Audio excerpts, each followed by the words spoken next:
Syrie, 4 ans de guerre, une économie exsangue, plus de 3 millions de réfugiés. Ceux qui sont restés au pays se retrouvent souvent sans emploi, dans la misère.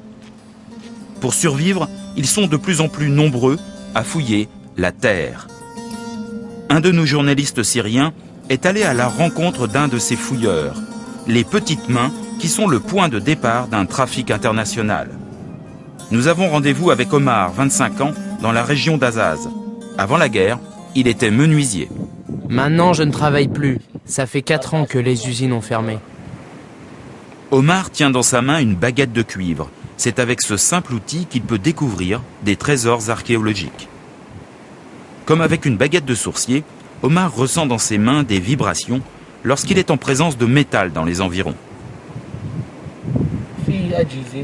Pour trouver des antiquités, il y a des machines, mais nous, on utilise des tiges de cuivre. C'est une ancienne technique. Une technique ancestrale dans la région. Depuis des siècles, les Syriens ont l'habitude de trouver des vestiges en travaillant leurs champs. Pièces de monnaie, statues, mosaïques, poteries. Pour ce fouilleur, difficile de savoir ce que valent ces objets découverts et qui pourrait être intéressé pour les acheter. Mais dans la série du système D, tout est possible.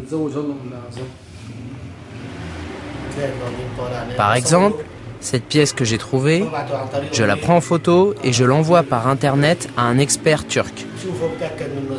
Il la vérifie et si c'est authentique, je traverse la frontière pour lui apporter.